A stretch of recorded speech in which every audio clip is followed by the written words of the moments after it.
middleweight division lately, and I wanted to do a quick power rankings for that. Number one, any list has got to start with Anderson Silva at the top. He's the best pound-for-pound fighter in the world. He's the greatest fighter I've ever seen in my lifetime, which is admittedly not that long, but he's the best I've ever seen. He's number one, easy. Number two, I've got Chael Sonnen. Even though he just lost his last fight, I really think outside of Anderson Silva, he's the best in the division. He would be the champion if Anderson wasn't there. And his game has shown a lot of improvement. He's submitted Brian Stann in his previous fight, and he showed really good top control against Anderson Silva in their title fight in round one. Number three, I got Vitor Belfort. If Anderson was out again, we talk about, he's just this colossus, just clogging up the division. If he was out, I think he would be battling Chael Sonnen at the top of the division right now. I think they would be having a trilogy going on. He's got power, he's got speed, he's got the experience, he's got it all. I have him at number three. Number four, I have Michael Bisping. Now, a lot of people rank him lower. I think he's underrated. His fight against Chael Sonnen, he did very well. I actually, at first viewing, I thought he won the fight. He avoided a lot of takedowns, showed a lot of much improved takedown defense, and he's got good hands. His problem is he doesn't have power. He doesn't have the finishing power to finish fights, and that's always going to leave him vulnerable to get knocked out like he did against Dan Henderson. Number five, I've got Chris Weidman. Now, a lot of people have moved him up to number three, which I think is a little too fast.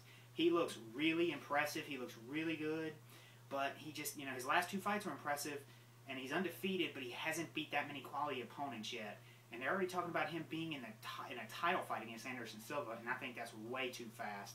I think he needs to beat a couple of more top guys, a couple more names, some guys with experience to really show he's ready.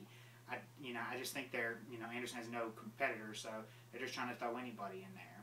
Number six, I have Tim Boesch. Now, I think this is probably his peak. He's won a couple of fights. He's undefeated, I believe, at middleweight. His last loss, I think, was to Phil Davis at 205. Big guy, dropped down.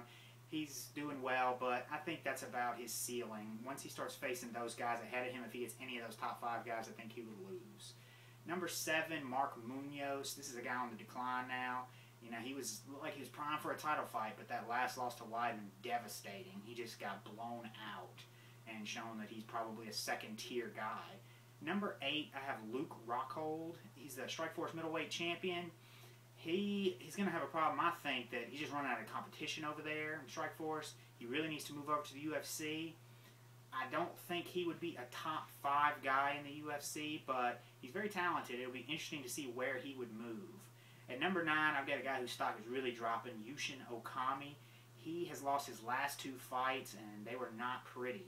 Anderson Silva destroyed him in their title fight, and he lost to, who did he lose to? It was Tim Boesch. He lost to Tim Boesch. A fight, I believe he was dominating the fight, first two rounds, and then Boesch just came out of nowhere and knocked him out, just cleaned his clock in round three. But Okami, he's kind of one-dimensional. He's just a good wrestler. He's not a great striker. Doesn't have finishing power. He's a decision guy. I think he's on the way out. Number 10 is a guy I believe should be in title contention, and that's Alan Belcher. He's a well-rounded guy. He just very impressive victory against Juzmar Pilares in his last fight. He's got the total package. I think he needs one more good fight against one of these top 10 guys, and I think he should be in line for a title shot. I think the next title shot, though, I believe, should go to Michael Bisping if he beats Brian Stann in his next match. If he wins that one, I think he deserves it. I don't believe he has a chance against Anderson Silva, but I do think it would be an exciting fight with an exciting finish, most likely for the champion. Let me know what you think about these rankings, and even list your own. Leave a comment or a video response, and if you like these videos, please subscribe.